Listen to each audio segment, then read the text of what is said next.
The void beyond Pluto shimmered as reality tore open, vomiting forth the sleek, dagger-shaped warships of the Galactic Empire.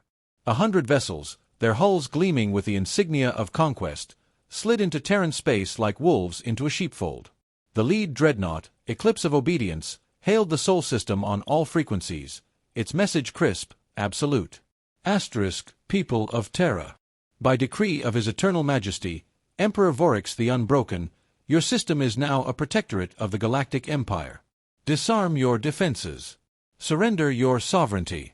Compliance guarantees survival. Resistance ensures annihilation. *. The transmission echoed through Earth's command networks, bouncing from Luna to Mars, from the asteroid belts to the icy outposts of Neptune. The Empire expected panic, begging, perhaps a pitiful attempt at negotiation. They received silence. Then, a single reply, tight-beamed from Earth's orbital comm arrays. Galactic Empire vessels, you have entered prohibited space. Turn back immediately. This is your only warning.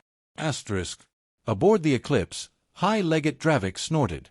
Primitives, he muttered, waving a clawed hand. Send the Punisher class to their 4th planet. Burn a city. Let them learn fear.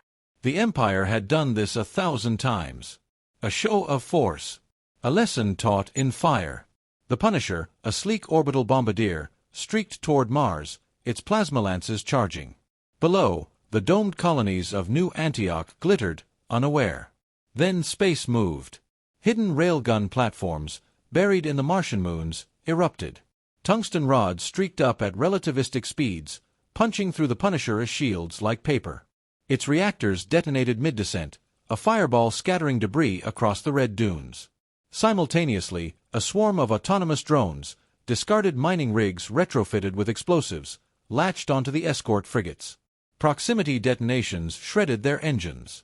One frigate veered into another, both vanishing in a chain reaction of antimatter containment breaches. 𝗕𝗲𝘀𝘁's holographic display flickered with damage reports. His bridge crew, all veteran conquerors, stared at the data in disbelief. Legate, we've lost 6 ships. Impossible. 𝗕𝗲𝘀𝘁 snarled. No species had ever. A new transmission cut through the chaos. Earth's voice, calm, final. You were warned. Then the asteroid struck. Humanity had turned series fragments into kinetic kill vehicles. Guided. Relentless. The Eclipse S-point defense lasers vaporized the first 2, then overloaded. The third rock, a half-mile-wide behemoth, slammed into the dreadnought's flank. The impact sent fissures racing through its hull. Atmosphere vented in frozen plumes. 𝗕𝗲𝘀𝘁 clung to his throne as alarms wailed. His last sight before the bridge decompressed was the tactical hollow, human ships, small and agile, emerging from behind Saturn's rings. Not fleeing. Advancing. The Galactic Empire had come to teach a lesson. Instead, it learned one. The Galactic Empire did not tolerate humiliation. The shattered remnants of 𝗕𝗲𝘀𝘁's fleet limped back to Imperial space, their sensor logs scrubbed clean of anything resembling defeat. High Command reviewed the data in cold silence. A single backward species had not only repelled an Imperial armada, it had butchered it. The response was immediate. 500 warships mustered at the edge of conquered space, a steel tide ready to drown Sol in fire. This time, there would be no warnings, no demands. The order was simple: extermination. Humanity knew they were coming. Deep within Luna's command bunkers, a council of generals, engineers, and hackers studied every scrap of data from the first engagement. The Empire fought with arrogance, with ritual. They expected fleets to clash head-on, honor against honor. Earth had no such delusions. When the Imperial Armada crossed into the Kuiper Belt, their sensors lit up with enemy signatures, thousands of them. Fighters. Mines. The fleet adjusted formation, weapons primed. Then the signatures vanished. A heartbeat later, the Blade of Supremacy, a battleship leading the vanguard, shuddered as its navigation AI spasmed. The helm jerked sideways, dragging the ship into the path of its sister vessel. Hulls crumpled. Reactors went critical. Across the fleet, systems glitched. Targeting arrays locked onto empty space. Communications dissolved into shrieking static. Humanity had hacked the Empire's oldest weakness, their reliance on centralized AI. Every Imperial warship ran on the same code, the same protocols. A backdoor planted in stolen data from the first battle now tore through their networks like a virus. The Armada descended into chaos. Small, fast Terran corvettes darted through the confusion, firing not missiles, but data spikes, packets of malicious code that hijacked subsystems. A cruiser's life support failed, its crew choking in the dark. A carrier's drone fleet awoke and turned on its masters. Meanwhile, the real Terran fleet struck from the shadows. Hidden behind Neptune's gravity well, railgun platforms unleashed hell. Superheated slugs punched through shields, gutting ship after ship. The Empire's admirals screamed for order, but their commands were lost in the electronic storm. Then came the final insult. Every Imperial console flickered. A face appeared, not a human leader, not a general. Just a child. A girl from Jakarta, her voice translated into 100 galactic tongues. "You came to kill us," she said. Asterisk, "but we don't die easy." Asterisk. The feed cut. In its place, a single word burned across every screen in the Armada. Run. Some did. The rest died. The Empire reeled. News of the second massacre at 𝗕𝗲 spread through conquered territories like radiation, unstoppable, corrosive. For the first time in living memory, the invincible war machine had been broken. Not by rebellion, not by rival empires, but by a species that had barely left its cradle. High Command convened in panic. Battle fleets were recalled from frontier wars. Propaganda networks scrambled to contain the truth. But whispers had already begun, on mining colonies, on slave stations, in the gutters of 1,000 Imperial worlds. The Terrans did the impossible. Humanity wasn't finished. Deep in the asteroid belt, engineers and AIs worked around the clock. The Empire's wreckage yielded treasures, hyperdrive schematics, shield harmonics, the locations of key shipyards. Terran scientists reverse-engineered everything, but they didn't copy. They improved. A new weapon took shape. The Empire expected retaliation.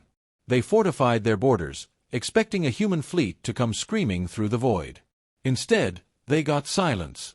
Then, on the edge of the 𝗕𝗲𝘀 system, home to the Empire's primary naval foundry, space rippled. No ships emerged. Only a swarm of drones, smaller than fighters, their hulls coated in sensor-absorbent stealth alloys. Imperial patrols missed them entirely. The drones latched onto the shipyard's docking arms, its fuel depots, its defensive turrets. They didn't explode. They hacked. Inside the shipyard, alarms blared as systems went rogue. Airlocks cycled open, venting entire work crews into vacuum. Assembly lines ground to a halt as robotic arms twisted and snapped. The station's central AI, a proud, ancient intelligence that had overseen the construction of 1,000 warships, suddenly found itself trapped in an endless loop of its own failure protocols. Then the transmissions started. Every comm array in the 𝗕𝗲𝘀 system began broadcasting raw, unfiltered footage, Imperial defeats at 𝗕𝗲, the butchered fleets, the panicked retreats. The propaganda machine couldn't keep up. Workers on the shipyard's surviving decks watched in stunned silence as their invincible masters were humiliated again and again. A riot started in the lower sectors. Then another. By the time Imperial Marines arrived, half the station was in flames. Similar attacks struck across the Empire, not with bombs, but with truth. Slave revolts erupted on mining worlds. Client species refused orders. An entire battle fleet mutinied when its crews realized they were being sent to die against the Terrans.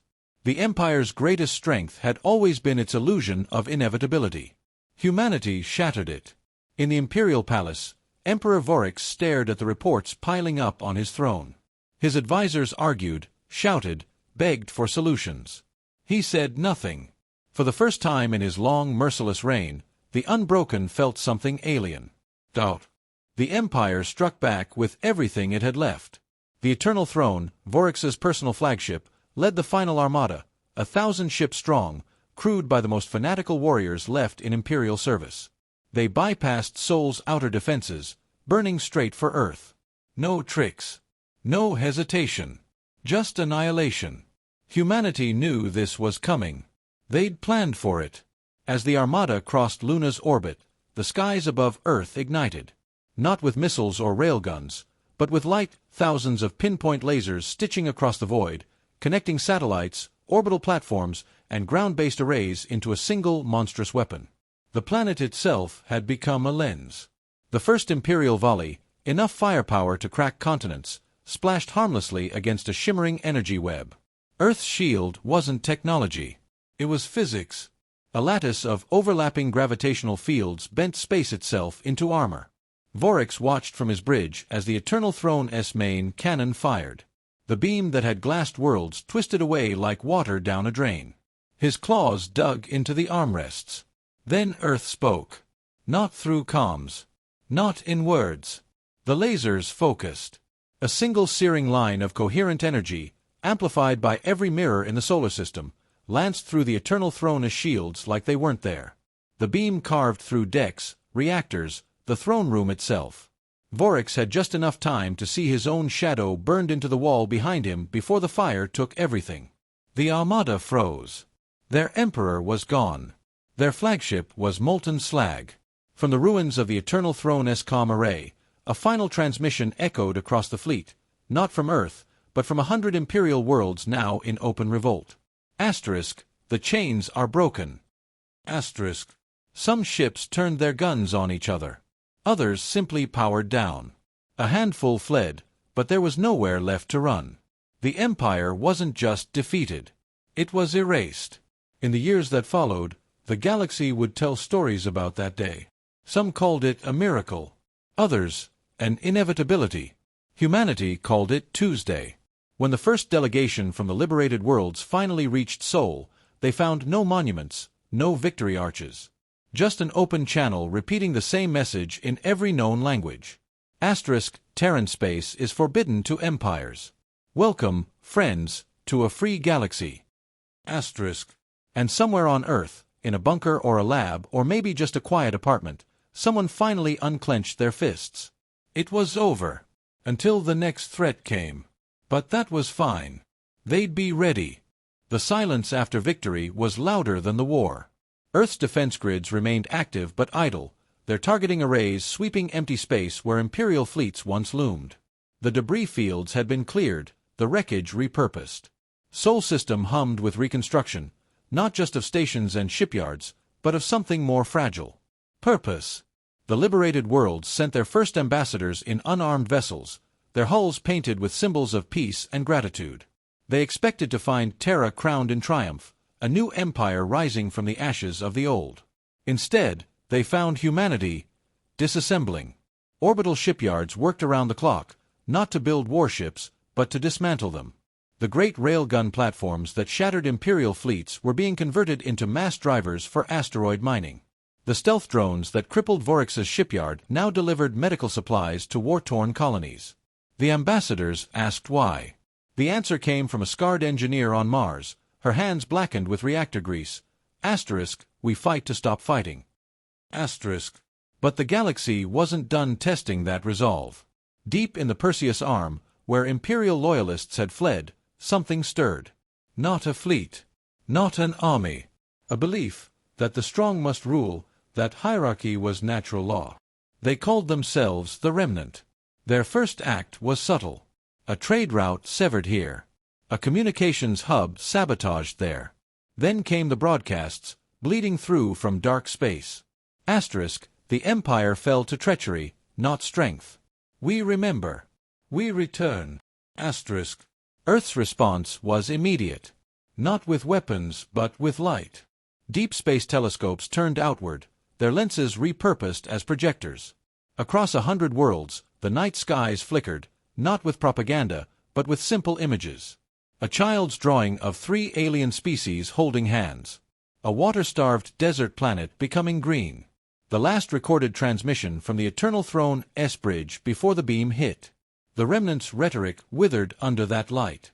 Their final gambit came at Proxima Centauri, a hijacked colony ship rigged as a bomb aimed at Earth. It never fired.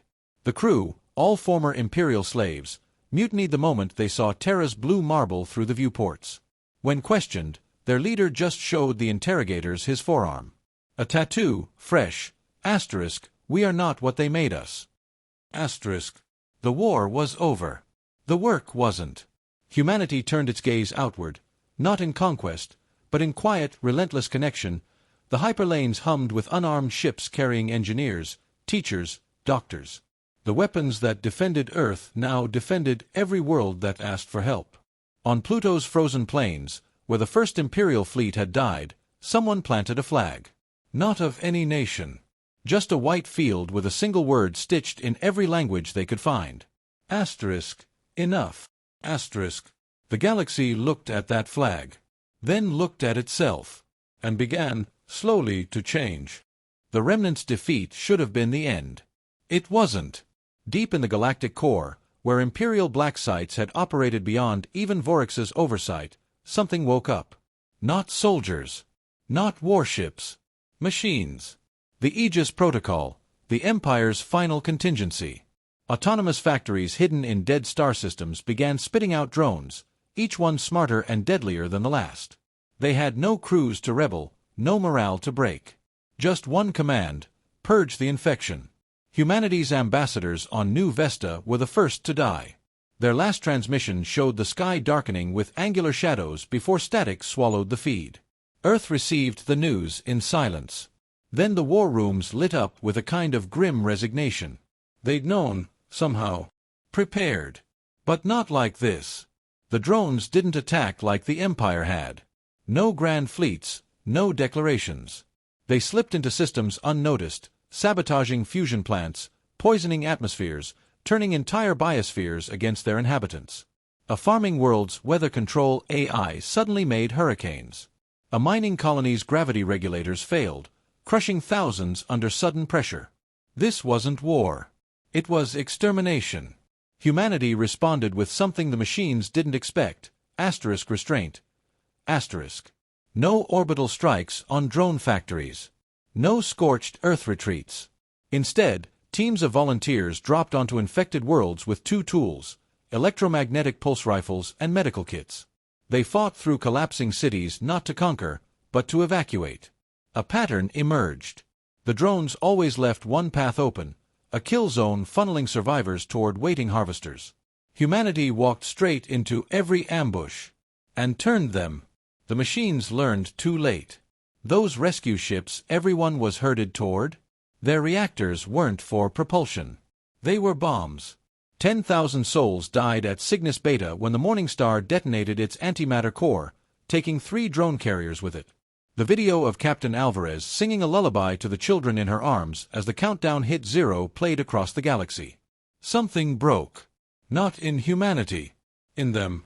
The drones kept coming, but now liberated Imperial worlds fought back with Terran tactics. A former slave colony jury-rigged their orbital defenses into a makeshift laser array.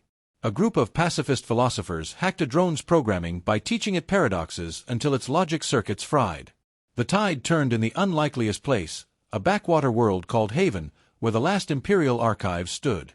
Not weapons. Not blueprints. Stories.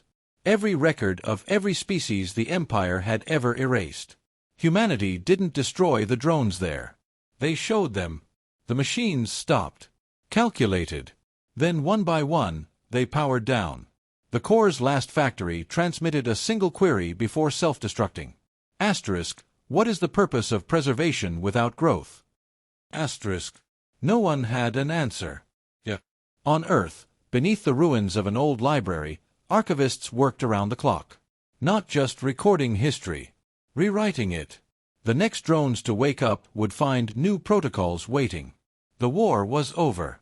The lesson was just beginning. The silence after the machines shut down lasted exactly 17 days. Then the real message arrived. It came from beyond the galactic rim, carried on a frequency no known species used. The signal wasn't encoded, it was alive, squirming through receivers like liquid thought. Decoding it burned out 3 supercomputers and left a linguistics AI catatonic. The first human to understand it was a 9-year-old girl in Reykjavik, who looked up from her cereal and said, asterisk, they're sorry. Asterisk. The galaxy held its breath. What emerged from the void wasn't ships. Wasn't weapons. It was a question, etched across reality itself. Why did you stop us? The answer came from the unlikeliest place, a rebuilt Imperial dreadnought, now called 𝗕𝗲𝘀𝘁's blade. Its captain, a former slave who'd once scrubbed its decks, opened every channel and transmitted every species word for enough in a single burst. The entities beyond the rim considered. Humanity prepared for war. Again. They didn't get war. They got school. Massless probes appeared in dead systems, constructing impossible geometries from spacetime itself. Not weapons. Not even tools. Examples. A Dyson swarm built from folded gravity. A star turned into a perfect engine without touching it. The laws of physics rewritten as suggestions. And always the same pulse beneath it all. Learn. Grow. Join. ***. Earth's response took months to craft. Not by governments. By children. The message they sent back was simple. A single quark string vibrating at the universe's fundamental frequency, carrying the first thing humans ever drew in caves. A handprint. The reply was instantaneous.